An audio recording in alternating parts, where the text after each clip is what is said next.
Most people don't fly often enough to know the unwritten rules at the boarding gate, which can lead to embarrassing situations as well as slow down the process for everyone. The good news is that a few simple tips can make a big difference. In today's video, we're covering the basics of what to do and what not to do when boarding your flight so you can settle in as quickly as possible while also skipping any awkward moments. The first unwritten rule of flying is to avoid becoming gate lice by not crowding the boarding area before your group is called. Passengers often gather around the gate early because they're nervous about missing their turn to board, finding overhead bin space, or they're just unfamiliar with the process. But here's the thing. Trying to board before your group is called is a lose-lose, since it usually results in getting sent to the back of the line and it slows down the process for everyone. Instead, it's a good idea to hang back until your group is called. To find your boarding group, you'll want to check your printed or mobile boarding pass for a section that is labeled group or zone, usually shown as a number or a letter. When boarding starts, gate agents will announce each group in order. Priority passengers, like those in first class or anyone that might need a little bit of extra time to get on the plane, will be the first to board, followed by each group number. It's good to know that some airlines are putting systems in place to prevent passengers from attempting to board the flight in an earlier group than the one that they have on their boarding pass. For example, American Airlines is cracking down and trialing this new technology at airports in New Mexico, Arizona, and Virginia. Apparently, passengers who attempt to board before their assigned group is called will set off an error beep and alert the gate agent as well as every other passenger around them. And you definitely want to avoid this so you don't end up with an error beep as you try to get on the plane, at which point you are denied boarding and sent to the back of the line. It's a lose-lose situation, and honestly, I would be quite embarrassed if this happened to me. The first row of seats that are facing the gate may not be marked with anything special, but it's an unwritten rule that these seats are reserved for passengers who may need extra assistance, such as older adults, people with disabilities, or anyone that requires wheelchair support. Sitting in this row of seats makes it easier for them to hear announcements and see what's happening. If you don't have any of these special boarding needs, be considerate by leaving these seats free and instead hanging out in the general gate area. Gate agents and fellow passengers will also appreciate it if you are prepared to board the flight when it is your turn. It's an unspoken rule to keep things smooth by having your ticket and ID ready to show the gate agent, as this helps to avoid delays and keeps everything moving. If you are using a mobile ticket, make sure the ticket is open and that your phone's brightness is turned all the way up so it's easy to scan. I personally also like to add the pass to my Apple Wallet as well as take a screenshot of the QR code. This way it's ready for me even if I have trouble accessing my email or opening the airline's app. For American travelers that are on domestic flights within the US, a driver's license, state ID, or your passport is going to work for the ID that you need to show the gate agent. If you are taking an international flight, you will need to have your passport open to the photo page. And even after the gate agent gives you the go-ahead to get on the plane, don't put your ticket away too quickly. Often the flight attendant, as you step onto the plane, will also want to take a look at your ticket. Let us know down in the comments what your biggest pet peeve is when it comes to boarding a flight. And if anyone is breaking the rules, we can always send Ollie after them. Too cute. But seriously, I would love to see down in the comments what it is that is annoying you most. And on your way down there, don't forget to hit the subscribe button to join us back here for more travel tips and hacks each week. This next one is a big one. Don't panic if you're asked to check in your carry-on suitcase at the boarding gate. It's definitely frustrating when there is no overhead bin space left, but at least in a case like this, it's the airline's fault and they will not charge you for checking in your carry-on suitcase. At least if your carry-on suitcase fits within the dimensions that the airline allows. They may ask you to put it in one of those airline sizing bins before boarding the flight to see if they can peg you for having an oversized suitcase, as opposed to telling you, hey, there's no room left in the overhead bins.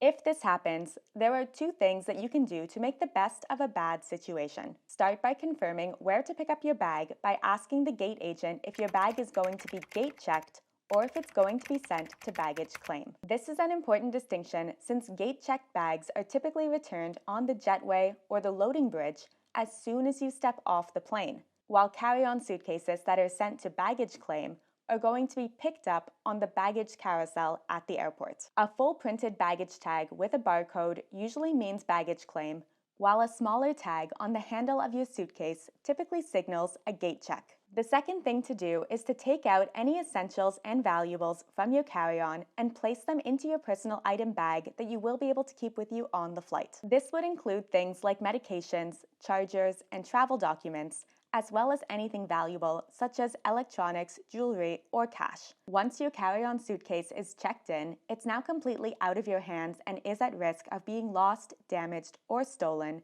so you definitely never want to check any items that you would consider irreplaceable or valuable. Keep in mind that whether your carry-on suitcase is checked in at the gate or not, either way, you likely wouldn't have access to it during the flight due to its placement in an overhead bin on the plane. So anything that you would want for the flight, such as your snacks or your headphones, should already be in your personal item bag, as you will have access to this bag during the flight. Knowing the proper placement of your luggage as you board the flight is another way to keep the boarding process smooth and efficient, which leads us right into the next unwritten rule that there is a right and a wrong way to store your luggage as you board the flight. Passengers will often bring a larger bag onto the plane, such as a carry-on suitcase, which counts towards their carry-on allowance, as well as a smaller bag, such as a backpack or a purse, which counts as their personal item allowance. It's important to know that the overhead bin is shared space for everyone and not reserved for the seat beneath it,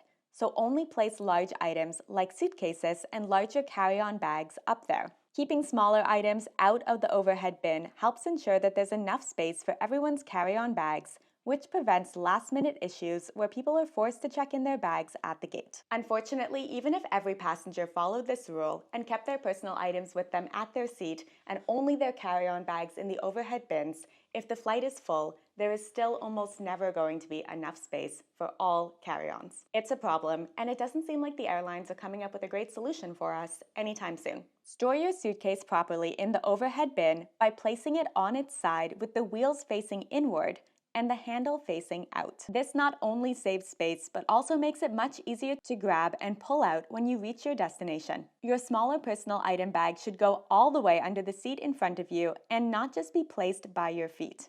A good hack is to know that after takeoff, you can pull this bag back behind your knees and free up that leg room under the seat in front of you. Number 7 is one that every flight attendant wishes every passenger would follow, which is to not ask them for things during the boarding process. This is one of the busiest times for flight attendants since they're coordinating passengers, managing seating, and ensuring that the cabin is secure with all of your stuff properly stowed. A common question that should definitely be avoided would be asking a flight attendant to lift your luggage into the overhead bin. Lifting bags isn't part of their job description, and it can lead to injuries.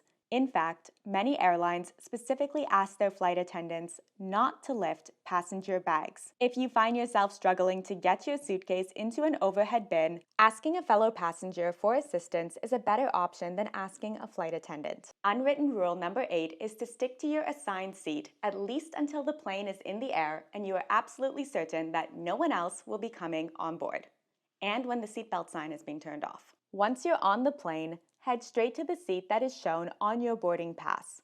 While it can be tempting to grab an open aisle or a window seat, staying in your assigned seat helps keep the boarding process more efficient and avoids any unnecessary confusion. Flight attendants often need to verify that everyone is in the correct seat before takeoff, and that seemingly empty seat might still be reserved for a passenger that is just late to board the flight. Sticking to your assigned seat ensures no one has to second-guess their seat or has to awkwardly ask you to move. This applies to both your row number as well as the seat letter, which indicates whether you're in an aisle, window, or middle seat. You can check the chart that is above each row of seats to confirm which letter corresponds to which seat in that row. The good news is that no matter where you are seated on the flight, there are some simple tips and hacks that are going to make a long flight much more comfortable. I'll put a video on the screen now, as well as link it for you in the description, with my tried and tested hacks that will help you feel your best on any flight. Don't forget to hit that subscribe button to join Ollie and I back here for more travel tips and hacks each week,